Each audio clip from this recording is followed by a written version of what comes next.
Nggak cuma di DPR loh, di beberapa daerah bupati atau apa waktu itu juga ada. Dicopot akhirnya, bahkan dicopot kayak gitu iya. kan. Nah itu. Nah ini pengacara pembela juga Anda harus paham itu. Enggak, lagi-lagi kita mau bilang ke IC Daily Show, pemirsa IC dan sahabat-sahabat IC Daily Show. Ini jalur hukum pada Kim. Jalur hukum umum, peradilan umum adalah melakukan gugatan perbuatan melawan hukum. Gitu, karena partai politik telah mengusung dan mendukungnya sehingga menimbulkan kerugian. Gitu. Jadi ada political apa istilahnya, ada legal based approach, yes. Ada power based approach, yes. Ada interest need based approach kayak gitu ya. Jadi kita bisa musyawarah, yeah. Tunjukkanlah kalau Anda punya asli. Betul. Kalau nggak ada ya udah minta maaf lah. Kalau nggak ada nanti ketahuan. Ada desain tersendiri, ada motif tersendiri di belakang ini. Maksudnya orang Indonesia itu kan permisif. Iya. Orang Indonesia itu sangat mudah untuk memaafkan. Dan karena sangat mudah memaafkan. Dan melupakan. Dan karena sebetulnya memaafkan boleh tapi jangan melupakan. Dan karena melupakan itu Husnul. Gitu. Ada problem Husnul. Saya menulis tahun 84 kalimat permisif ini. Begitu Anda menjadi pribadi yang permisif,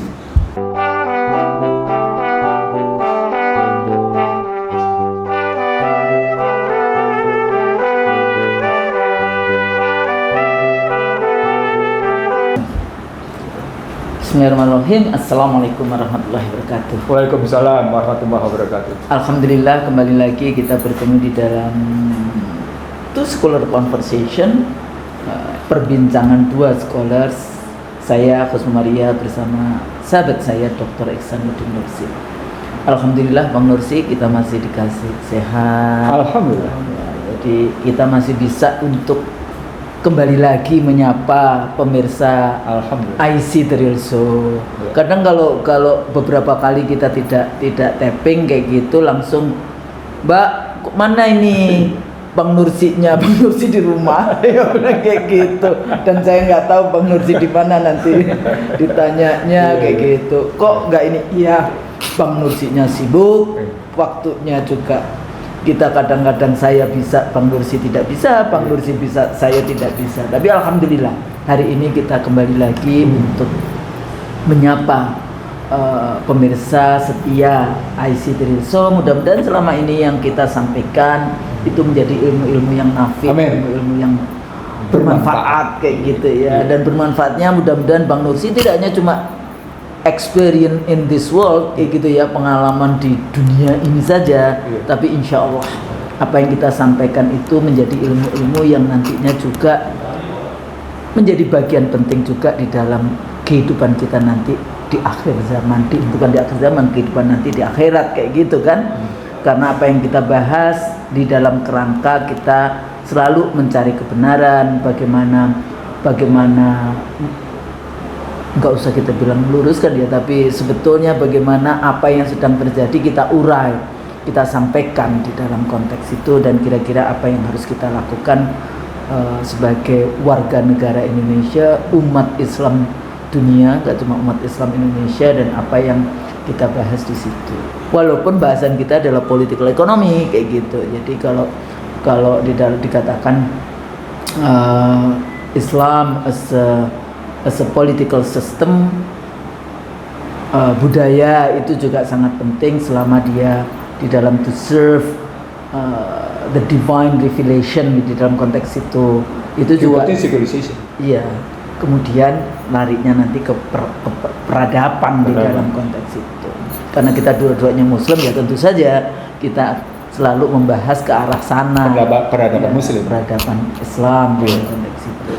Dalam bahas politik kontemporer akhir-akhir ini memang sedang banyak sekali jadi carut marut kalau kita bahas tentang satu isu yang itu muncul berapa tahun terakhir ini ya di dalam konteks ini. Tapi kalau kita lihat sistem politik kita antara bagaimana penegakan hukum ya, checks and balance antara eksekutif dengan legislatif ya, jadi kemudian suksesi pemerintahan melalui penyelenggara pemilunya yaitu Komisi Pemilihan Umum, yang sekarang ini juga ada beberapa bahasan-bahasan yang katanya akan diubah mengenai sistem pemilunya dari proporsional, representatif, terbuka, sederhana, dan mereka kayaknya lagi tertarik dengan sistem mixed member system, jadi ada distriknya, ada proporsionalnya. Tapi kita nggak bahas itu. Kita bahas bagaimana aktor-aktor di dalam konteks proses rekrutmen partai politiknya, kemudian di dalam proses-proses rekrutmen itu ada masalah-masalah administrasi yang itu harus di dalam konteks ini harus dipenuhi oleh para calon, misalnya calon presiden kayak gitu. Yang di Indonesia memang hanya lulusan SMA. Kalau kita bahas tentang bagaimana sih yang aturan, misalnya di Amerika Serikat presiden itu memang tidak ada aturannya harus lulusan apa, tapi di sana itu ada kayak seperti kesepakatan tidak tertulis bahwa presiden itu lulus perguruan tinggi. Tapi ada kesepakatan tambahan, punya pengalaman yang cukup dalam. Ya, punya pengalaman. Jadi ada sama seperti perkuliahan. Jika Anda punya pengalaman di dunia panggung bisnis, punya pengalaman yang luar biasa, Anda bisa ngajar. Iya. Bisa mengajar. Iya. Sebagai expert pengalaman. Jadi kayak aktor yang aktif itu, dan dia bisa kemudian memberikan pengalamannya, sharing pengalamannya kepada mahasiswa. Betul. Kepada begitu pengakuan tentang politik di Amerika, di satu sisi diakui tentang paling tidak punya graduate yang minimal, yang tidak tertulis tadi, tapi sisi lain pengakuan tentang pengalaman. Sehingga kalau kita ngambil sejarah Amerika dari mulai namanya Abraham Lincoln dan seterusnya sampai sekarang gitu ya, George Washington dan seterusnya sampai terakhir Donald Trump, suka tidak suka memang kompetensi tidak bisa disingkirkan. Dan rata-rata kalau mereka itu ya, kekuatan mereka adalah mereka sangat di kepalanya mereka itu aturan konstitusi itu menjadi pegangan. Dan ini juga anggota-anggota Kongres, ya Senat dan House of Representative itu selalu bicara tentang bagaimana konstitusinya mengatur kayak gitu ya. Nah, ini yang seringkali saya bukan kalau saya melihat bagaimana perdebatan anggota DPR, kemudian partai politik kayak gitu. Kayaknya baca konstitusi aja mungkin belum pernah kayak gitu ya. Full ya, baca konstitusi dari pembukaan atau membahas bagaimana konstruksi konstitusi itu. Jadi kalau pakai dalil itu asbabun nuzulnya, konstitusi itu seperti apa, kenapa demikian dan sebagainya, sehingga pada saat perubahan konstitusi itu juga tidak mendapatkan perhatian betapa pentingnya yang namanya perjanjian suci yang kita sebut sebagai konstitusi. Nah, sampai di situ saya ingat Husnul. Dulu waktu saya masuk di UI, bangku kuliah itu, waktu itu kuliah, tesis tentang demokrasi itu terstruktur rapi. Konstitusi, hukum, demokrasi. Artinya demokrasi tunduk pada konstitusi. Pada konstitusi, bukan demokrasi. Bukan tunduk pada kekuasaan. Dia tunduk pada hukum. Hukumnya harus tunduk pada kemauan konstitusi. Artinya dia tunduk pada visi, misi, dan fondasi. Karena namanya konstitusi pasti muatnya visi, misi, dan fondasi. Ini konstitusinya ya, kemudian karena konstitusi itu kemudian ada undang-undangnya. Kalau saya cek misalnya di Amerika kayak gitu kan, semua limitation presiden, power yang diberikan pada presiden itu ada di konstitusi. Betul. Karena kalau di undang-undang sepertinya undang-undang kan berada di bawah konstitusi, padahal presiden kalau melanggar konstitusi di-impeach. Jadi harus jelasnya itu harus ada di konstitusi. Trump aja udah terancam di-impeach. Iya. Sekarang ini Trump ini sudah dalam posisi dia terancam di kasus Harvard ngelawan, kasus pemukulan sejumlah mahasiswa ditentang sama sejumlah pengadilan. Coba menarik di dalam konteks itu. Artinya kalau ngambil contoh Amerika, karena kan kita berkiblatnya dalam kiblat lo ke Amerika. Tapi bukan kemudian kita importing model terus kita makan begitu saja gitu. Enggak, kita tetap yang namanya para pendiri bangsa kita dulu itu brilian di dalam merumuskan konstitusi kita. Iya, nah, yang konstitusi 45 ya, bukan 18 Agustus 45. bukan 2002. Bukan yang 2002. Nah, dari situ akhirnya bisa ngeliat begini, Usnul, seperti kita pernah bilang. Kenapa Indonesia kebanyakan lahir intelektual beo? Sekedar jadi beo. Kenapa nggak coba berpikir bahwa mereka punya pikiran yang original, dan kalau bicara originalnya, genuine and originalnya itu, katakan nggak mungkin dong manusia punya pikiran genuine. Dia kan lahir dengan satu zaman, maka dia ikut satu zaman. Nah, ketika dia mengambil satu zaman itu digagas pada sebuah cita-cita, maka cita-citanya tidak bisa digantungkan pada cita-cita bangsa lain. Dia harus kembali ke dalam cita-cita bangsanya sendiri. Artinya di sini baliknya, kiblatnya adalah konstitusi kita, Undang-Undang 45, gitu. Disitulah ketika intelektual bisa dipahami kenapa kemudian Undang-Undang Dasar 2002 adalah undang-undang penuh dusta. Jadi mulai dari kedustaan yang dilakukan. Dusta terbesar. Dan tidak cuma dusta loh, itu juga ada selipan-selipan kayak gitu ya. Jadi bagaimana itu cara, itu sudah ini ya, bagaimana mekanisme dusta itu dilakukan. Jadi ya kan kita diskusi dalam soal begini, ya. Makanya kita kasih judul dialog kita adalah dusta dan nestapa bangsa. Tapi tetap jangan cuma duka nestapa bangsa. Harus tetap juga, karena saya Husnul, nama saya Husnul. Jadi kita berhusnudzon, kira-kira flourishingnya bagaimana? Nanti harus ke sana. Setuju, saya setuju. Karena kalau melulu bicara dusta dan nestapa, itu flourishingnya bisa negatif. Padahal setiap kehidupan dianjurkan dengan ditutup dengan kebaikan. Jadi berarti kita harus punya konsep mengatasi dusta dan nestapa. Begitu. Tapi Bang, saya selalu mengatakan bahwa seluruh persoalan anak bangsa ini, seluruh persoalan bangsa ini kan, saya selalu ngomong remedialnya. Jadi menyelesaikannya adalah bagaimana sistem pendidikan kita. Setuju. Ya. Tapi pada saat yang sama, kalau kita melihat sistem pendidikan kita, gitu ya, amburadul, yang namanya ijazah bisa masuk kuliah bisa. Sekarang anak-anak generasi Z itu nggak mau kuliah karena dianggap terlalu mahal. Saya cukup ikut short course saja, saya ikut sesuatu yang betul-betul memberikan keterampilan daripada ikut kuliah mahal, tidak juga memberikan jaminan bahwa saya akan dapat pekerjaan baik. Ya sudah, saya ikut yang short course saja. Ya sudah, apa poinnya? Orang memburu keterampilan minimal untuk mendapatkan pekerjaan. Padahal dalam kerangka keterampilan minimal pekerjaan, berarti orang bersedia menjadi apa? Menjadi slave kan? Yang sering kali kita bahas tentang ultra modern slavery system. Tapi Bang, kalau balik lagi di dalam konsepnya negara modern sekuler gitu, modern secular state gitu ya, kalau kita bahas Thomas Hobbes maupun kemudian diisi juga oleh Foucault tentang bagaimana sih sebetulnya negara ini mengontrol warga negara, karena produk dari modern nation state yang sekuler itu warga negara. Nah, dikontrolnya satu, dihadirkan polisi dan penjara. Ternyata begitu.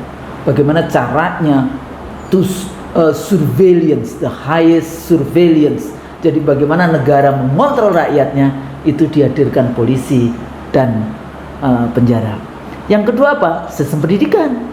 Jadi education itu part of memang bagaimana negara mengontrol warga negaranya. Sehingga model kayak di Prancis itu ibu-ibu Muslim di sana yang anaknya tidak mau anaknya itu menerima kurikulum tentang LGBTQ, anaknya kemudian diambil, kemudian yang homeschooling juga demikian juga di Swedia, itu namanya pidana. Jadi negara bisa mengambil anak itu kembali untuk harus mendapatkan pendidikan. Yang ketiga apa? Yang Bang Nursi selalu bicara, One Health Policy, sistem kesehatan.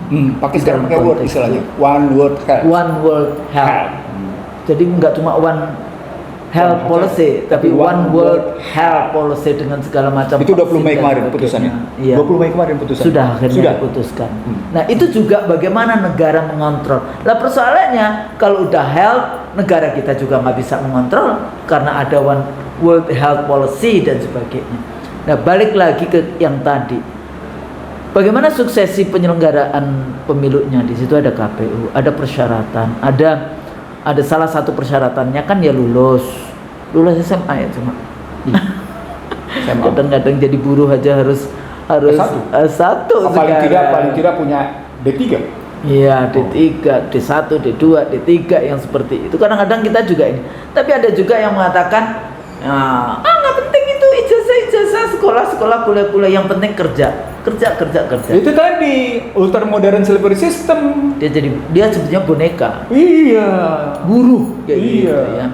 Nah, dalam konteks ini sekarang lagi rame juga nih kawan-kawan kita nih yang tadi saya katakan, bagaimana rakyat dihadirkan polisi dan penjara yang harus mengawasi, atau sistem judicialnya seperti apa, penegakan hukumnya seperti apa, tapi juga bagaimana rekrutmen eksekutif, legislatif, presiden dan sebagainya, akhirnya menyebabkan bagaimana rakyat itu terus-menerus mempertanyakan. Nah, ini kan gonjang-ganjing, misalnya isu tentang saudara-saudara kita ya yang selalu mengkritisi apa yang sedang terjadi dengan ijazah.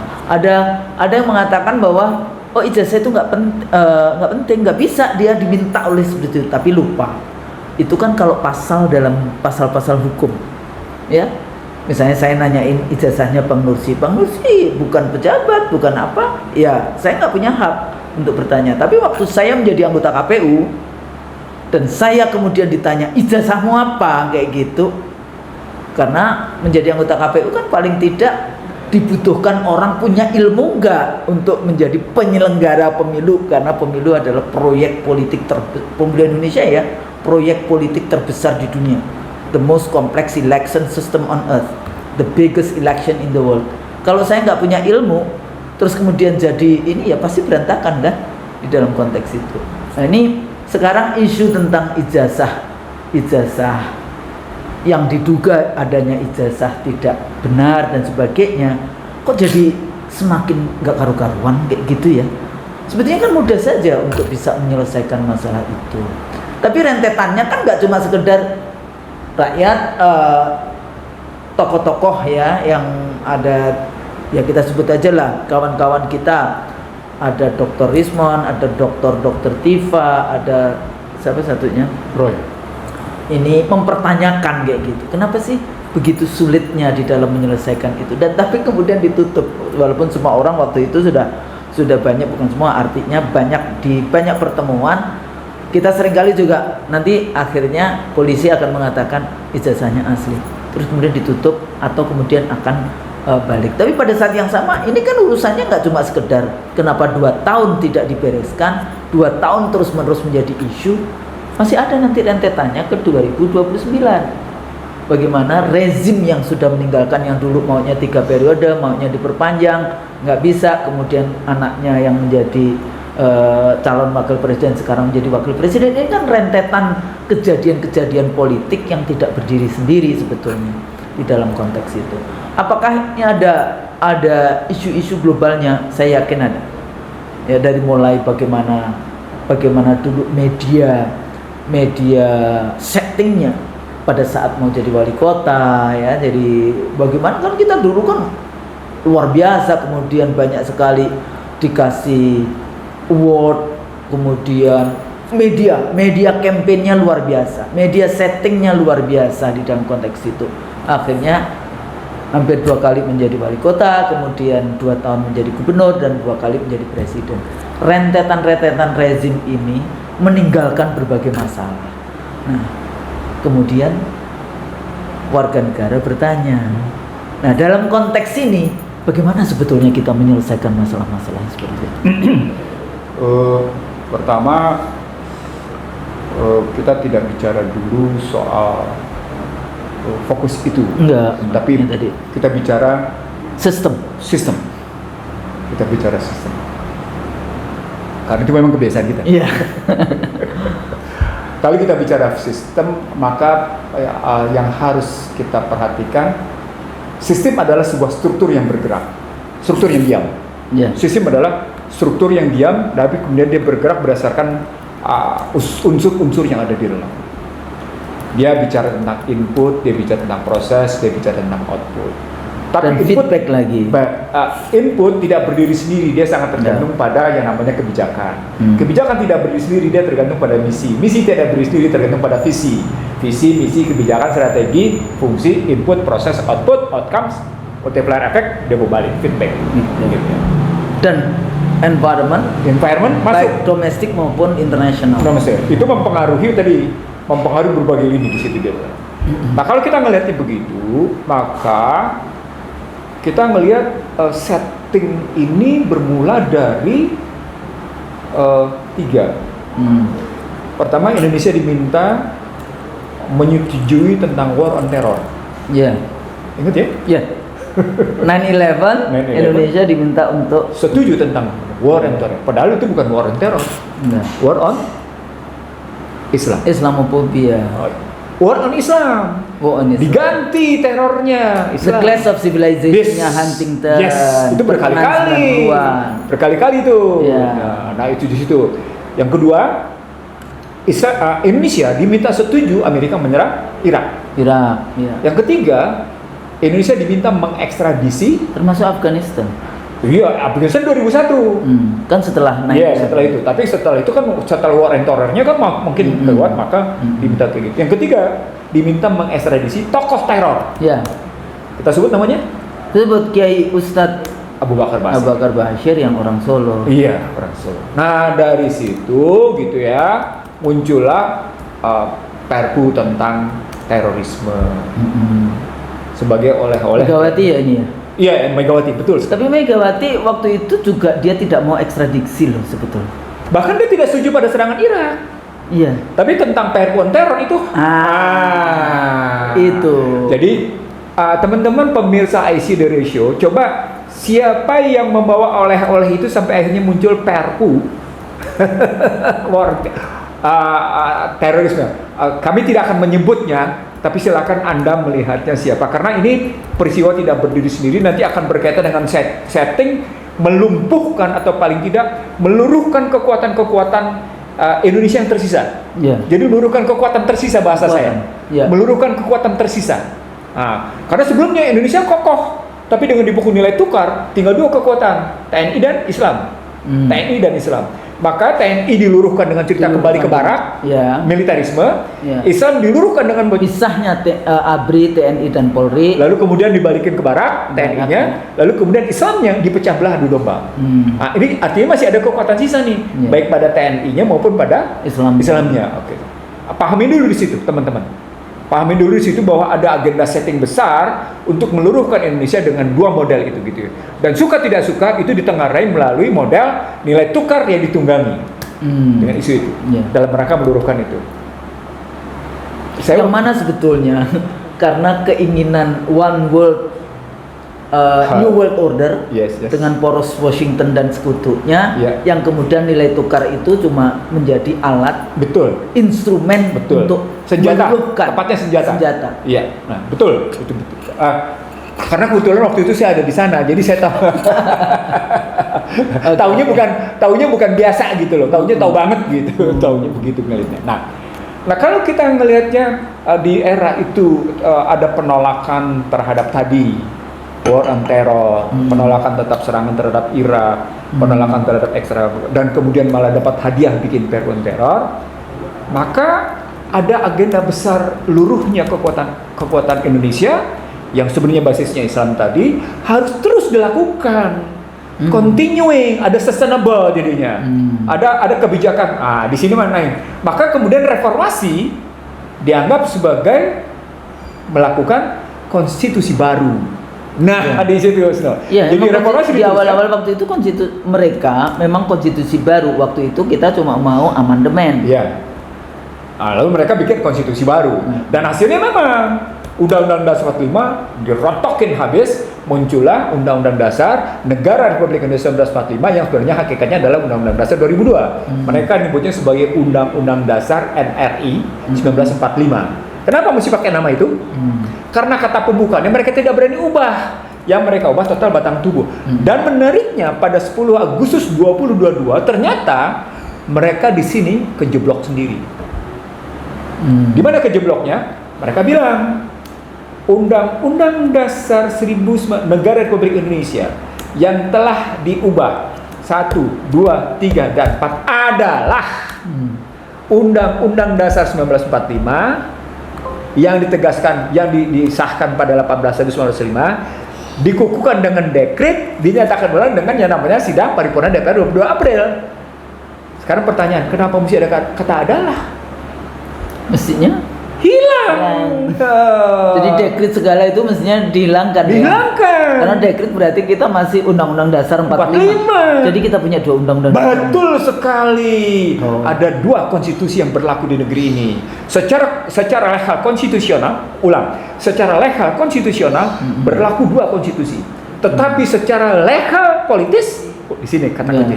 Legal politis berlaku Undang-Undang Dasar 2002. Disinilah kita berpijak atas kedustaan. Mulai itu ya, yang tadi dusta dan nestapa bangsa. Ini urusan yang sangat penting ini kalau kita bahas tentang konstitusi negara ini. Jadi bukan cuma sekedar dusta atas ijazah, dusta atas namanya. Ya itu sih rentetan aja. Tapi ada yang lebih besar, itu adalah sistem kenegaraan kita seperti apa. Penuh dengan dusta. Nah, saya ingat di situ. Ini ahli-ahli tata negara yang merasa paling tahu. Gimana? Apa pertanyaannya? Paham nggak? Atau dia nggak mau untuk mengakui bahwa ini adalah? Nggak mau ngakui tepatnya. Karena saya berhadapan sama mereka. Ya. Nah, saya berhadapan sama mereka tidak sekali, 2 kali, 3 kali, 4 kali, 5 kali, berkali-kali gitu ya. Dan ketika kita sodorkan bahwa perubahan amandemen 1, 2, 3, 4 itu ternyata tanpa naskah akademik, kalimat ini kajian komisi konstitusi nih, tanpa naskah akademik, dan berikutnya bertentangan secara paradigma, konsepsi dan teori. Coba kebayang nggak? Jadi karena modelnya begitu, maka paradigmanya, konsepsinya, teorinya itu inkonsisten bertentangan satu sama lain. Yang lain. Apalagi kalau dihadapkan dengan pembukaan. Apalagi ketemu di situ. Pancasilanya itu. Di situ ketemu di situ.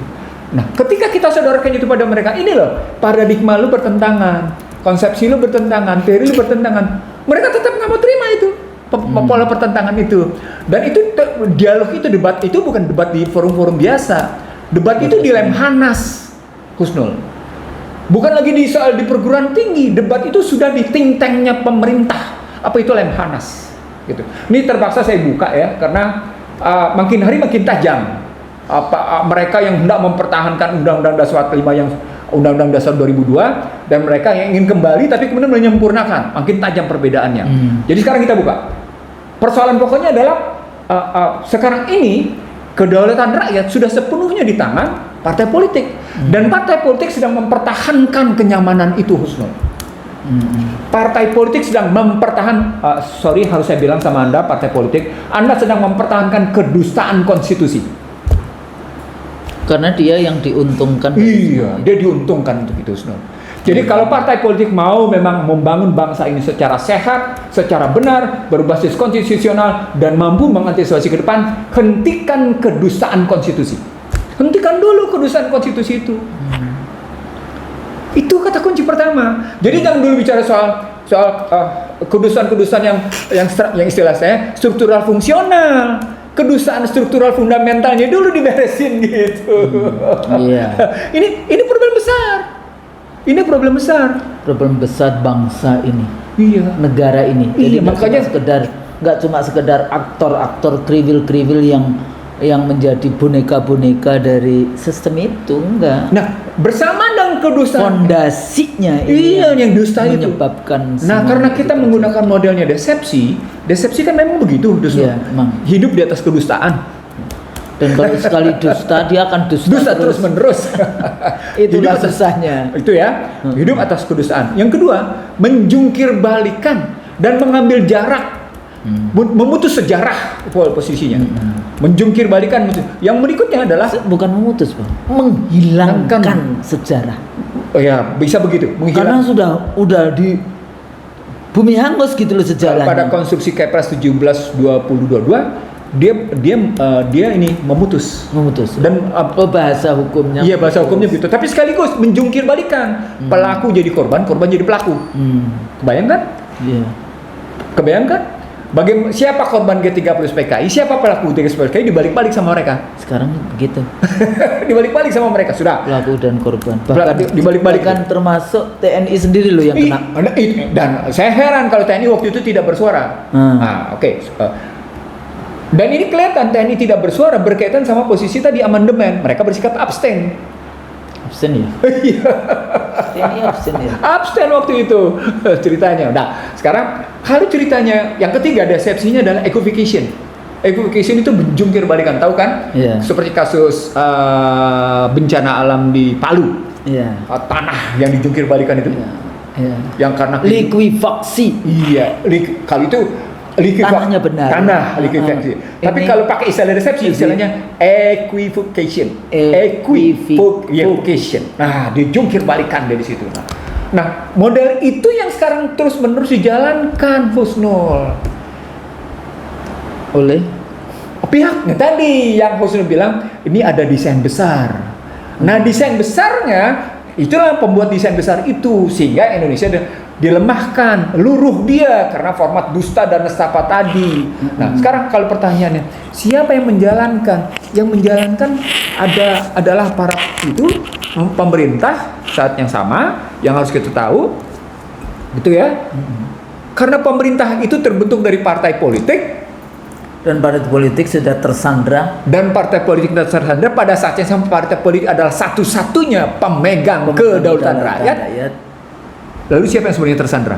Rakyat Indonesia. Tersandra karena apa? Karena kedustaan yang tercipta, kedustaan yang disahkan secara konstitusional. Ingat loh, rakyat Indonesia tersandra karena kedustaan konstitusional. Dahsyat ini Husnul. Makanya Husnul saya ajak bicara tentang ini dalam kerangka ini loh, kita mesti paham betul ini.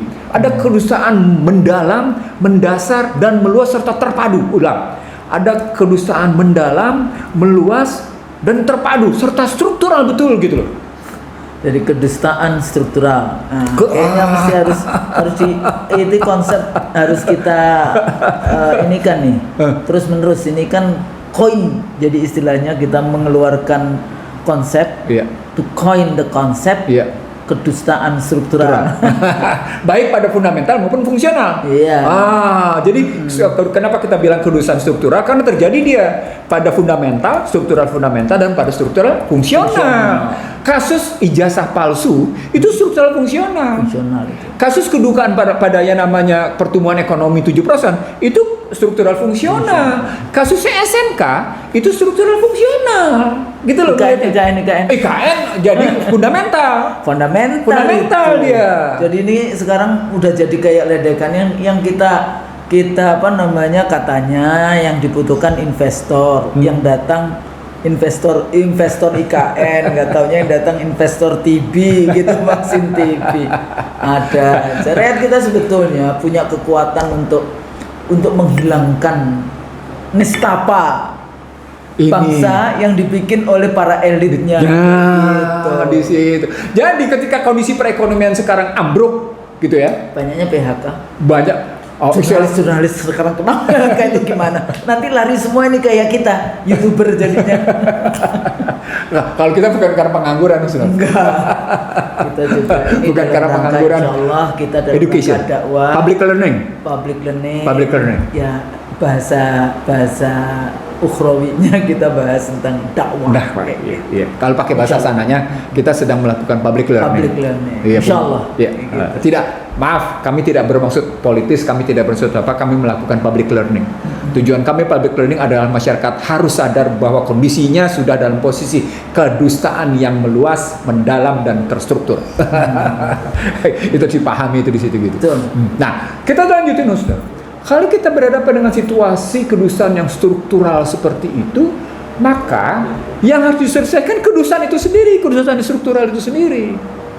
Jadi harus strukturnya kayak ini. Kenapa menarik tadi kita sebut kedustaan struktural? Karena kita juga gunakan misalnya kemiskinan struktural. Nggak bisa cuma dengan practical interest terus diberesin dengan MBG. nggak bisa. bener. Ya gitu loh.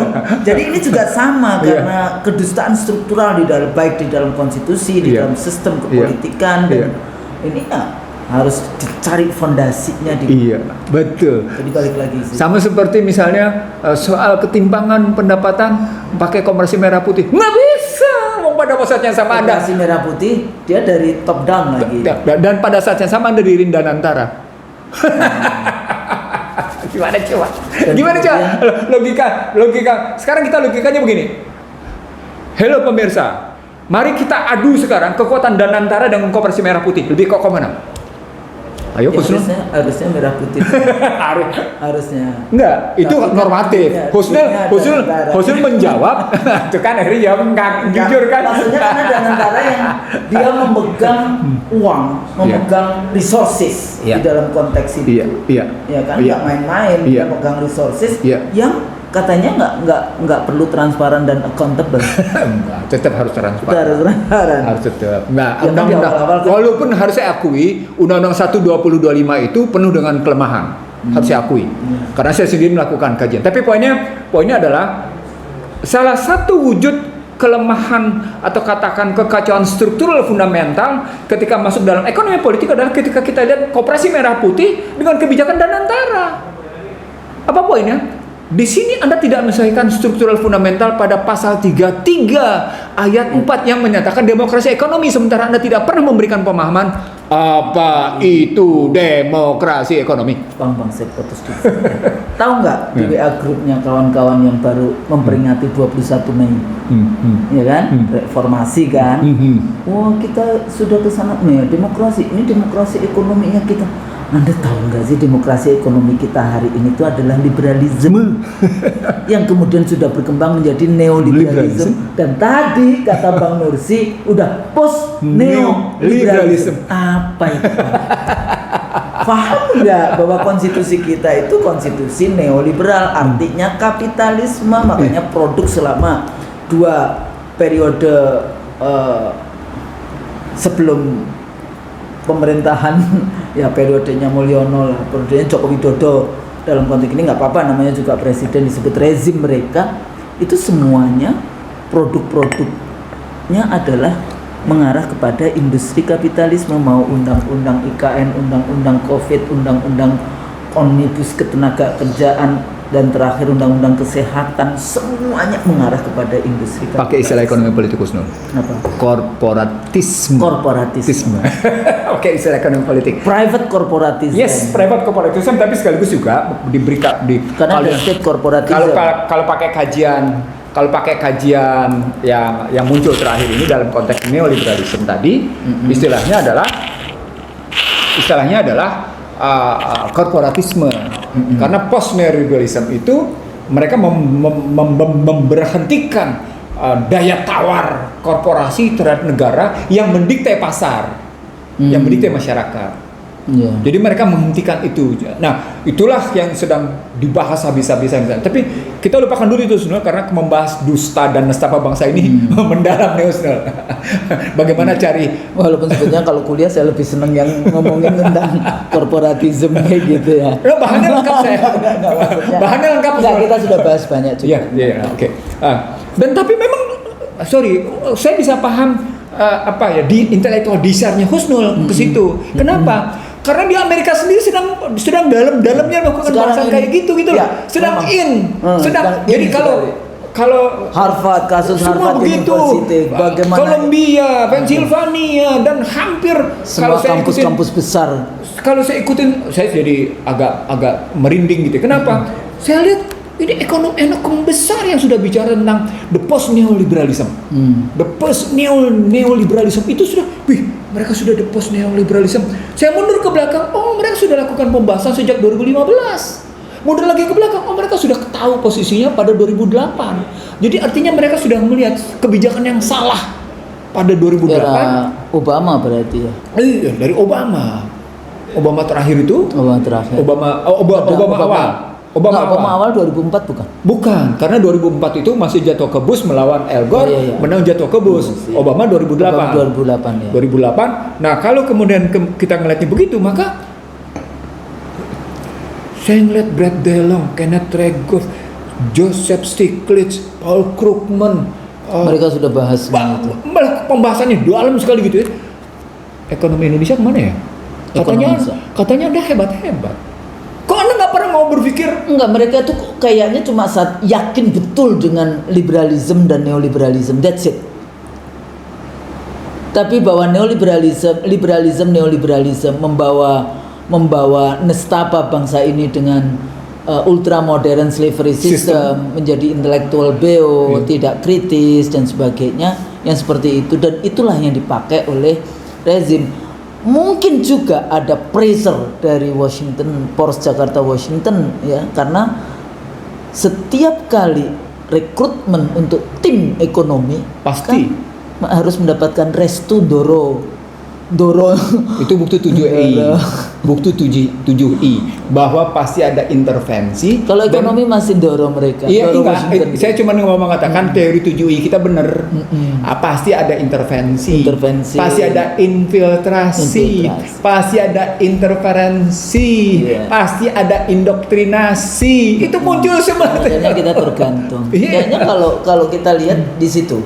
Jadi semua yang tim ekonomi itu masih Doro Washingtonnya ini. Tapi kalau tim yang lain ada beberapa menteri yang Doro Beijingnya bermain gitu. Jadi artinya kan kita Doro. Jadi ada aduan Doro. Oh iya. Doro Washington, Doro Beijing. Kan ini kompetitif. Oke, sekarang kalau pertanyaan, setuju saya ini menggunakan kompetitif karena di barat sana juga mereka menyatakan antara Amerika dengan Cina itu tidak berperang. Tapi mereka mengambil posisi sebagai kompetitor satu sama lain. Nah, makanya sebenarnya kompetitor saya setuju. Karena kajian mereka juga nggak mungkin. Walaupun Cina terakhir sudah sampai pada posisi kemampuan menggunakan satu bom lebih dahsyat dari bom hidrogen, tapi tidak diatur dalam percaturan perperangan dan kekuatannya lebih dahsyat luar biasa. Saya kebetulan mendownloadnya dalam bahasa yang lain begini. Itu yang membuat Amerika berpikir 2-3 kali atas kekuatan Cina. Tapi sekaligus yang sama, dia juga berpikir tentang kekuatannya. Namanya ini mikir pindah sedikit ya, karena harus memancing saya. Mikir bagaimana hari ini mereka bicara ulang dengan yang namanya Iran. Dalam konstruksi misal nuklir. Karena Iran sudah mengirim sesuatu ke Zionis Israel. Dan Trump minta tegas-tegas menghentikan untuk pengayaan nuklir bagi adanya bom nuklir. Tegas-tegas Trump minta di situ. Tapi Iran masih bertahan. Saatnya sama Korea Utara, saatnya sama Rusia yang kemarin katanya dihajar habis oleh 482 drone. Tapi kemudian namanya Trump Putinnya tetap menghambat. Itu menunjukkan bahwa sesungguhnya ditambah juga Pakistan, India. Dan itu kan menambah kompleksitasnya dari. Nah, justru dengan kompleksitas itu makin kasat mata, makin jelas dan nyata. Neoliberalisme itu sudah usai. Itu Husnul. Neoliberalisme itu artinya poinnya dusta-dusta yang dilakukan oleh korporasi atas nama kebebasan pasar, atas nama pasar mencari keseimbangan sendiri, atas nama pasar mampu memutuskan sendiri, atas nama efisiensi ekonomi, dusta. Atas nama ada market rule themselves, terus kemudian justice muncul. Mana ada istilah asymmetric information bisa teratasi kalau pakai pasar? Nggak ada. Itu dusta. Asymmetric information itu dusta. Untuk apa kita membangun negara Republik Indonesia kalau kemudian silakan aja pasar, ada yang ngatur kita, terus kenapa kita bernegara?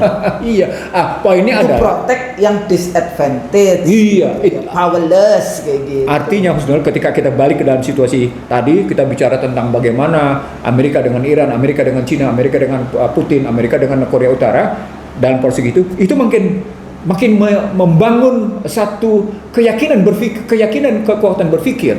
Kalau pakai bahasa sederhananya, ulil albab kita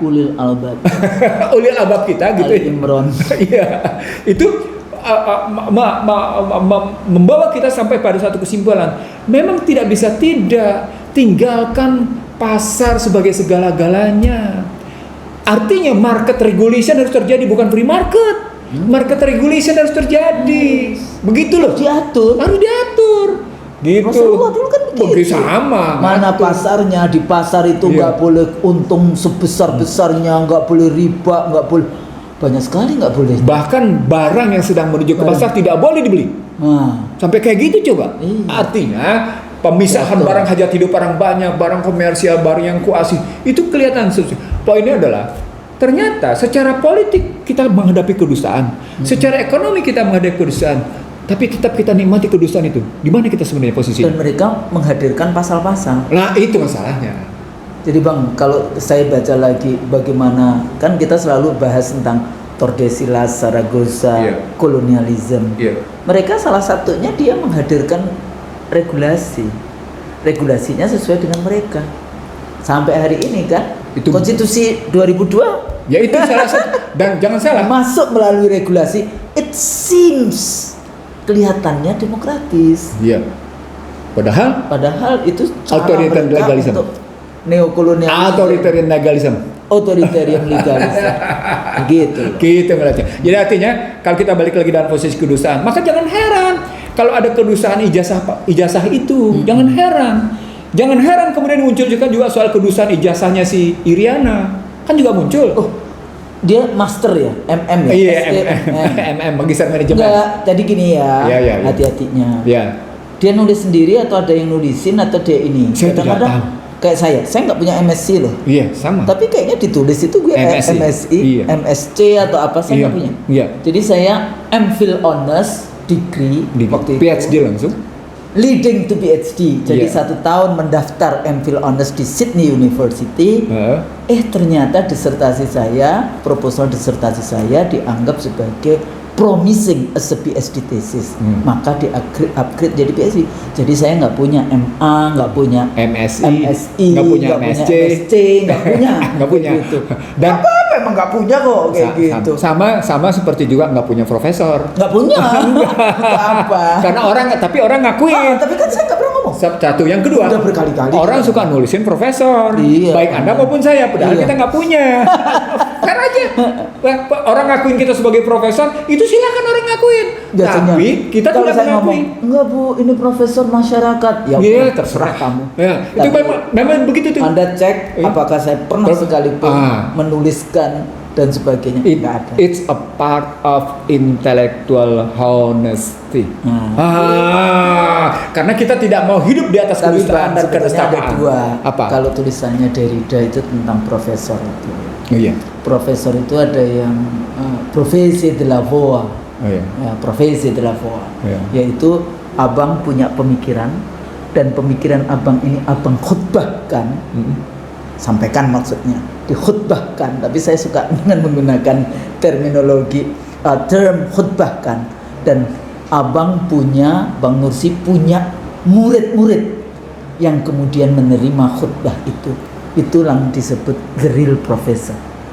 Banyak sekali pemikiran saya kayak gitu, dan pengikut saya tetap ada. Maksudnya begitu, itu the real professor. Tapi ada juga yang begitu terus dapat kum. Ada yang profesor kum. Jadi kemarin kan saya tanya administratif tuh basisnya administratif tuh. Aku tanya berapa sih kumnya saya, udah 1.100 sekian. Untuk profesor hanya 900. Oh, khusus 1.100. Jadi artinya secara syarat administratif sudah memenuhi. Ya silakan aja dicek. Paling harus menulis itu kan. Apa itu yang namanya artikel Scopus. Dia nggak tahu Scopus itu Israel. Betul. Yahudi. Itu bagian dari terdikte.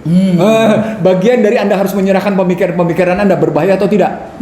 Bagian dari pemikiran bahwa Anda punya inovasi apa tidak. Kalau Anda punya inovasi, gue yang ambil. Kalau Anda berbahaya, lu gue tekan. Bahasa lainnya adalah pengontrolan intelektual. Ya itu tadi. Bagaimana rezim, baik itu rezim lokal nasional maupun the global rezim, intellectual rezim. Bagaimana kayak Anda dikasih beasiswa kuliah di Amerika tapi nulis Indonesia. Gratisan. Saya nggak kayak gitu ya. Saya ke Australia tapi nulis tentang Australia. Jadi bukan orientalis tapi occidentalis.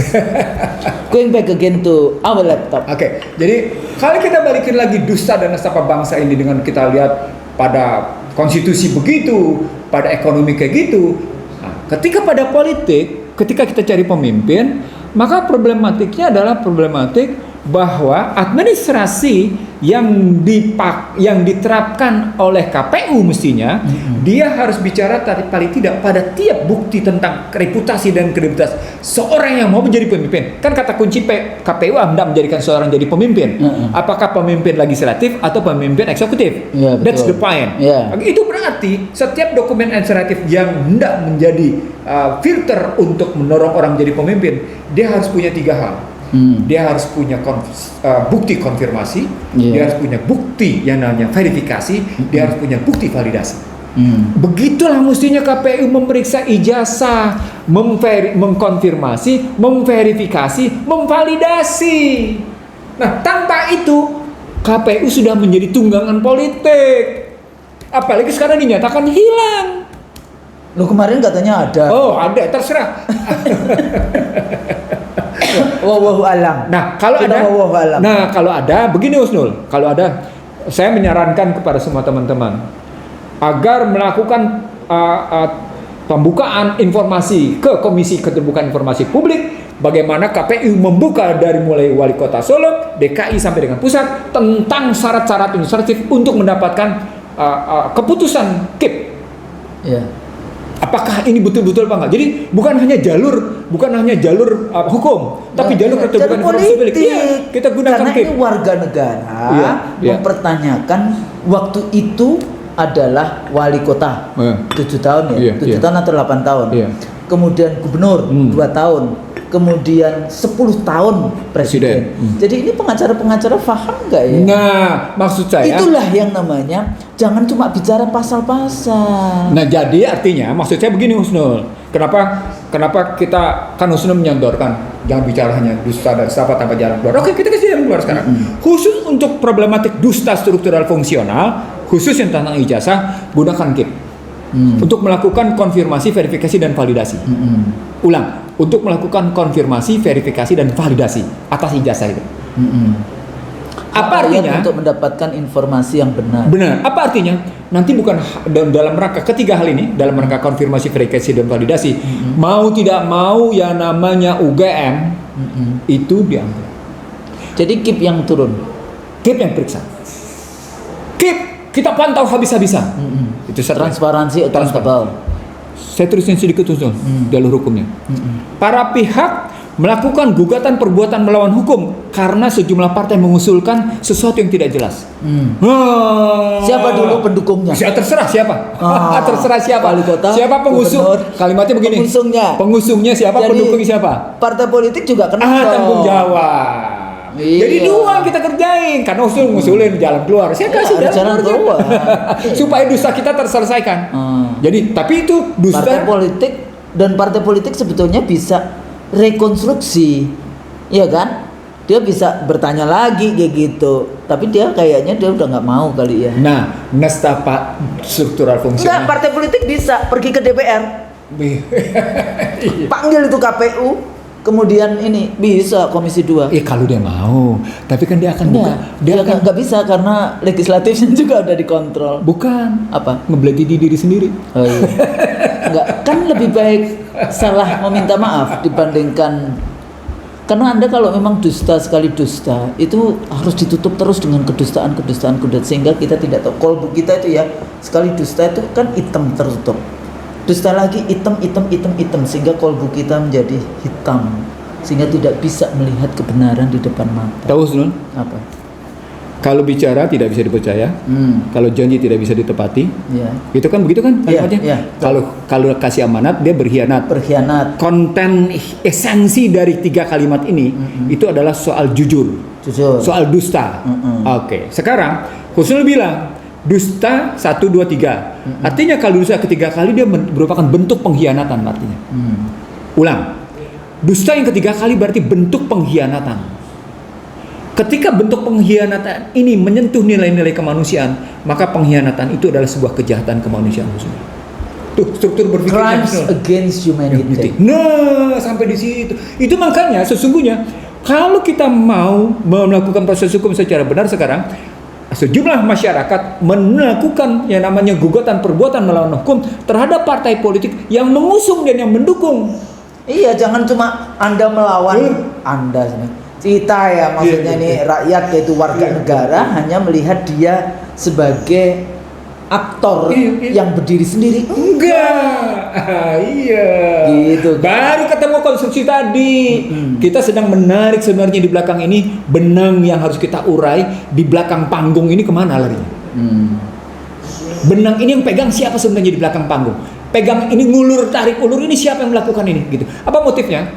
Motifnya agar kita tidak hanyut dalam kedustaan. Kita kemudian tidak menjadi nestapa. Itu artinya kita tidak biarkan benang itu ditarik-tarik di atas panggung, tapi kita tidak tahu siapa penariknya di belakang panggung dan siapa yang kemudian mengambil putusan tarik, siapa yang mengambil putusan ulur. Kadang-kadang kalau Anda disebutnya pengamat politik kayak gitu, itu nggak ada gunanya juga. Paling ini.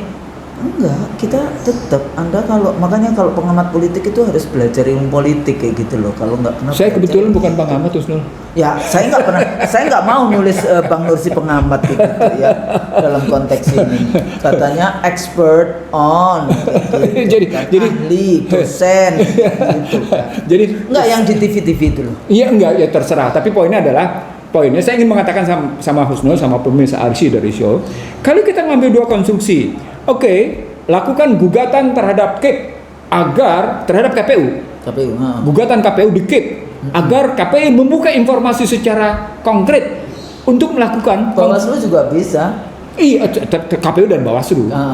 Enggak, maksudnya bukan karena kalau yang administratif itu kan KPU. Iya.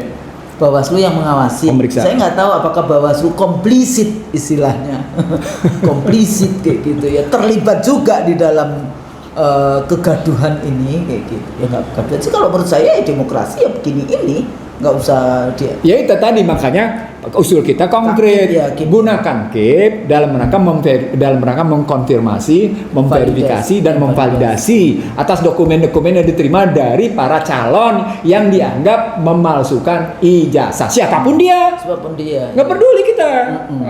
Dan nggak cuma satu sih. Dulu ada juga Komar. yang sudah masuk penjara kan. Komar. Terus ada lagi siapa Komar itu? Demokrat. Nggak cuma di Indonesia, nggak cuma di DPR loh, di beberapa daerah bupati atau apa waktu itu juga ada. Dicopot akhirnya, bahkan dicopot kayak gitu kan. Iya. Nah itu. Nah ini pengacara pembela juga Anda harus paham itu. Enggak, lagi-lagi kita mau bilang ke IC dari Show, pemirsa IC dan sahabat-sahabat IC dari Show.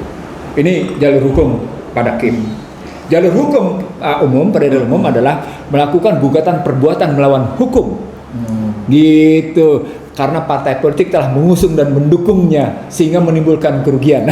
Gitu. Jadi ada political apa istilahnya, ada legal based approach, ada power based approach, ada interest need based approach kayak gitu ya. Jadi kita bisa musyawarah, tunjukkanlah kalau Anda punya asli. Betul. Kalau nggak ada ya udah minta maaf lah.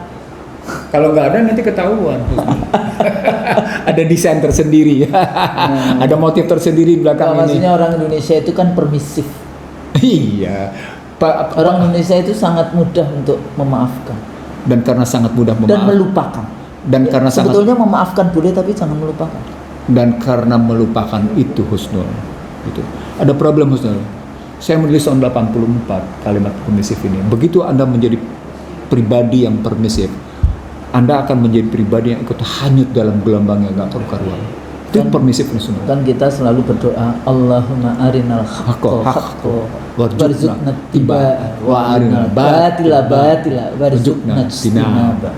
Katakan yang hak itu hak, yang batil itu batil. Enggak gampang. Ini kita usulin dalam rangka kita mengatasi nestapa. Dalam rangka kita mengatasi dusta. Dan itu artinya sepotong mengatasi dustanya sebegini. Karena dusta yang sesungguhnya adalah bagaimana kita memperbaiki secara utuh konstitusi. Lagi fondasinya. Ya, benar. Di dalam konteks itu fondasinya. Jadi kalau tanya lagi, Bang, gimana kita nyelesain nestapa? Itu tadi. Kita bisa nyelesain struktural fungsional tadi dengan pendekatan KIP dan pembentukan KIP, tapi struktural fundamental kita balik ke sini. Nah, sekarang pertanyaannya, Ada nggak political will? Political will di infrastruktur, political will di suprastruktur.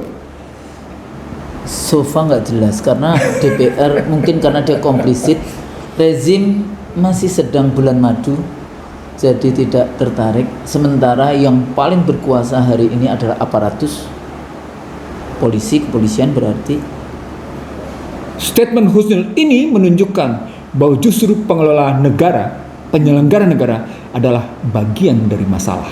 Ya, memang betul. Itu kalimat yang jadinya penyelenggara negara menjadi bagian dari masalah. Bagian dari masalahnya apa? Mereka adalah ikut-ikutan melakukan kedustaan dan pembentukan kenesapaan. Dan penyelenggara Gitu. misalnya saya dulu karena KPU tentu saja sebetulnya ada mestinya. Karena saya dulu juga ada sih, tapi bukan yang pilpres ya. Misalnya anggota legislatif gitu ya punya masalah dengan pendidikan. Oh kita cek, kita cari kayak gitu ya. Terus kemudian ada beberapa yang kita coret karena memang ya biasalah. Ternyata memang ada, emang dari dulu. Tapi ada juga yang kita punya kebijakan waktu itu kan tulisannya undang-undang kan SMA dan sederajat. Bagaimana menjelaskan karena banyak sekali terutama yang dari PKB yang kayak gitu ya, yang kiai-kiai sekolahnya kan pesantren tuh. Alia. Ya, tapi kan kita nggak tahu juga kan ada strukturnya yang kita nggak tahu apakah ini levelnya Ibtidaiyah, ya salah Sanawiyah, sanawiyah atau aliyah kayak Iya. gitu kan. Lah itu kita datengin pesantren-pesantren yang nah, ini kiai-kiai yang udah ini. Husnul mendatangi itu kerjaan memvalidasi namanya. Ya validasi. Memang. Itu kerjaan memvalidasi. Dan kita tanya kayak gitu ini levelnya apa sebetulnya. Iya, itu memvalidasi namanya. Nah, ada masih ya dulu kan ya banyak lah dulu kayak saya yang deket banget itu dari kalau nggak salah dia PKB yang udah meninggal sih. Ini bagus bla bla bla bla bla. Ternyata ya kalau levelnya dia sebetulnya tanpa ijazah pun masya Allah kayak gitu ya. Tapi kan ini persyaratan administratif yang harus dipenuhi untuk menjadi anggota legislatif.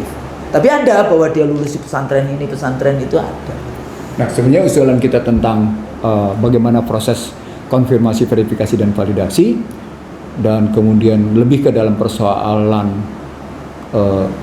tadi pendekatan informasi dan pendekatan perdata dalam konstruksi perbuatan publik, perdata publik itu lebih disebabkan oleh satu masalah. Kebohongannya tadi ya, apakah oleh institusi kelembagaannya, siapa yang terlibat di dalamnya, atau hanya kalau kayak gini sih kayaknya nggak ada ini sistem ini yang di dalam konteks ini yang kerja sendiri. Saya gini Husnul, saya pernah menjadi bagian dari UGM. Iya, walaupun Pernah saya kuliah di UGM ya? Bukan, saya tim Ngajar? ahli waktu itu di Pusat Studi Ekonomi, Oke. Pusat Studi Ekonomi Kerakyatan. Sama Saya kenal situ ya, siapa? Revison Baswir Oh bukan yang dan kawan-kawan. siapa? Riga. Bukan Riga ya? Bukan. Jadi Riga UI. jadi kalau kita lihat dari itu ya, saya miris. Kita anak UI punya kasus kemarin, tapi kemudian kita mengatasi At least very quick response. paling tidak damage controlnya teratasi. Nah, damage control. Walaupun the damage already done. Ya sudah done, tapi tapi masih quick response lah. artinya Senat Guru Besar bekerja dengan melakukan dengan baik, gitu ya. Walaupun Majelis Wali Amanat mengambil keputusan yang dalam tanda petik punya kesenjangan aspirasi, dan itu tidak punya sebenarnya Majelis Wali Amanat tidak bisa masuk ke wilayah itu. Nggak bisa itu sebetulnya. Cukup keputusan Senat Guru Besar. Iya, rektor dan Senat Guru Besar. Karena itu urusan akademik. Bukan urusan dalam kerangka amanat terhadap pengelolaan itu, tapi soal bagaimana akademik gitu loh, tentang pekerjaan akademik gitu. Kan it's a part of research, a part of pendidikan, a part of research. Sebenarnya Senat lebih ke arah Senat. Iya, Senat Guru Besar. Senatnya. Senat UI. Iya, oke. Paling tidak begitu dan itu damage control. Nah, saya ingin mengatakan begini, UGM harus bisa memulihkan. Dan saya tahu siapa, karena begini, saya juga pernah diperlakukan secara konyol oleh yang namanya Humas UGM pada 2010. Ketika saya pukul Budiono, mereka tidak terima saya pukul Budiono, mereka pukul balik saya. Oke. Hmm. Ya mereka Ini sampai bukan pukul itu ya, bukan pukul violence, physically Bukan, violence iya, ya. Budiono wakil presiden. Iya. Jadi mereka bangga dengan posisi Budiono dan saya mau bisa membuktikan siapa Budiono dan bagaimana Budiono. Mereka bela Budiono, sementara saya cuma staf ahli, tim ahli, Pusat Studi Ekonomi Kerakyatan. Tapi di situ saya tetap merasa karena saya punya persahabatan dengan teman-teman UGM cukup banyak gitu, termasuk sekarang dengan salah satu rektornya, yang namanya Ari Sujito itu gitu ya, saya kenal baik gitu ya. Yang sekarang malah berbalik membicara tentang ijazah sedemikian rupa, padahal dulunya saya tahu kayak gimana gitu ya. Dan poinnya adalah, oke, berarti Anda punya kemauan memperbaiki intelektualitas Anda gitu. Oke, kita terima dong. Iya dong. Kita terima. Nah, semua yang mau menjadi baik, alhamdulillah. Alhamdulillah. Nah, itu artinya kalau memang UGM mau melakukan dengan baik pada standar intelektualitas, pada standar universitas, pada standar akademik, maka UGM harus bisa melakukan ini, mengkonfirmasi, memverifikasi dan memvalidasi tentang kalau kita bicara tentang konfirmasi, verifikasi dan validasi, UGM bisa bilang, nih loh, dulu kartu rencana studinya Joko, kan kalau pakai sistem kredit semester, KRS. Ini loh KRS-nya dengan dosen pembimbing akademiknya Kasmujo. Enggak dia. Apa tuh? Dia asisten dosen mana ada. Artinya mesti saya waktu asisten dosen ya nggak bisa punya bimbingan. Nah, artinya mesti dicari siapa dosen pembimbing akademiknya Joko Widodo. Nah, itu yang maksud saya diurut. Kartu rencana akademisnya begini dan ini hasil indeks prestasi kumulatifnya sampai pengakuan deh. Kalau pakai bangsa terbelah saya sebut duluan tuh, bukan orang sekarang ngebahas sekarang. Iya, di bangsa terbelah sudah saya tulis. Bagaimana mungkin orang 2019? Bagaimana mungkin Anda mengakui IP di bawah 2 bisa lulus? Di bawah 2 bisa lulus kan aneh. Itu buku saya 2019 gitu loh. IPK itu. Dan aneh gitu. Jadi artinya kita masih di atas 3 ya. Ya, walaupun saya dihajar juga. Saya sudah 3,7 Usnul. Tapi karena saya ribut dengan dosen, gue dipukul ya nggak apa-apa juga, biarin aja. Buat gue bukan soal IPK kan? Buat gue soal reputasi dan kredibilitas akademik gitu. Nah sekarang kalau kita ngelihatnya UGM mau melakukan konfirmasi, verifikasi dan validasi dengan proses pendidikan, dia akan mensohihkan apakah kertas ijazahnya benar, tinta ijazahnya benar, penandatangannya benar, fotonya benar. Iya, tinta, masuk tinta. Iya, tadi. Lalu tambahan berikutnya, lembar administrasi catatan akademiknya, prestasi akademiknya itu benar. Apa namanya? Saya lupa. Yang hasil tiap semester itu bukan. Oh iya. Hasil lupa saya namanya. Ada indeks prestasinya lah yang menyatakan itu benar. Kemukakan secara terbuka, mana dia? Coba gampang buka aja pasti itu. Ada. Iya pasti ada gitu. Jadi artinya kalau itu mau melakukan. Apalagi kalau sudah SKS. Lebih gampang lagi. Jadi kalau dulu kan sistem paket tergantung sama dosen. Ini kalau sistem kredit semester dia tergantung pada fakultas. Karena fakultas harus mencatat secara administratif dengan baik dan itu di bawah budak akademik. Dan sekarang ada siak NC, ada siak semuanya sudah terekam. Jadi poinnya langsung. Kedustaan struktural fundamental itu kita perbaiki dengan konstitusi, tergantung pada political will partai politik dan pemerintah. Sementara struktural fungsional pada kasus ijazah misalnya itu tergantung pada, ini salah satu contoh persoalan. Itu tergantung pada namanya UGM. Kita lupakan Joko Widodo deh. Kita sekarang lupakan, kita mainnya aja langsung pada yang namanya UGM dalam rangka memperbaiki reputasi akademik gitu ya. Udah, karena UGM silang masuk dari kampus pertama. Kenapa saya tidak mau main dengan polisi? Karena polisi sudah terlanjur tercemar namanya. Kita bilang tercemar sudah. Ada kasus Sambo, berbagai kasus macam-macam tercemar. Oke, kita balikan ke UGM. UGM lah. Karena itu kan moral force-nya itu. Honesty-nya harus ada. Ketika Anda tidak punya honesty, ketemu tadi tuh. Kekuatan moral dia ada pada honesty-nya, intellectual honesty. Maka seperti yang bilang tadi, kalau bicara tidak dusta. Kalau berjanji ditepati, kalau pegang amanah dijalankan, tidak dikhianati, muncul deh verifikasinya, konfirmasinya benar, verifikasinya benar, dengan semua benar. Indikator dan variabel-variabel yang ada. Jadi jangan cuma narasi saja. Iya, betul. Narasi kalau tingkat low trust society-nya sudah sangat tinggi, nggak akan dipercaya. Betul. Jadi ini persoalannya dan balik lagi Bang, waktu itu kalau tidak dipercaya gimana Bang? Distrust disobedient. Ya. dan akhirnya Chaos. Itu persoalannya. Iya, masih begitu. Rentetannya rumusnya itu ke sana. Iya, gitu. Jadi jangan biarkan, jangan mengentengkan Betul. yang namanya trust, legitimasi dari rakyat yang memiliki kedaulatan. Tahu nggak? Yang saya tulis. Begitu Anda punya distrust, disobedient, chaos, ujungnya divided, disintegrasi. Itu kacau itu. Bisa kacau. Itulah bangsa terbelah dan perahara bangsa, buku saya kebetulan. Serius, no. Ya. Saya kira gitu, Ustaz. Saya pikir itu ya. Jadi sebetulnya Ya. jadi lengkap gitu loh paling tidak. Tapi kalau mau yang lebih ini lagi ya silahkan diikuti ini. Tapi dari segi bagaimana sistem bekerja, Betul. dan bagaimana kemudian yang muncul dari masyarakat, analisis sistem yang tadi ada input, ada proses, ada output, ada Iya. feedback, ada environment dan sebagainya, ada structure, ada fungsi structural functional di dalam konteks itu. Iya. Ya, environment juga gitu, ada domestik, kepentingan para bandar, kepentingan para politisi gitu Iya. ya. Iya. Tapi juga ada environment global dalam konteks ini, international environment, kepentingan negara lain terhadap eksistensi dari bangsa kita. Apakah kita dibutuhkan eksis atau mereka masih punya kepentingan dengan keberadaan negara kita, atau mereka nggak punya kepentingan, yang memang cuma mau mengambil sumber daya alam kita dan mau mengambil sebetulnya meminggirkan kita sebagai negara muslim terbesar di dunia, the most populous Muslim country in the world.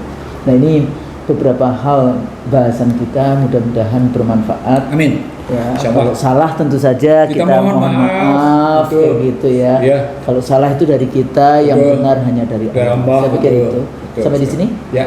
Assalamualaikum warahmatullahi wabarakatuh. Waalaikumsalam warahmatullahi wabarakatuh. Oke.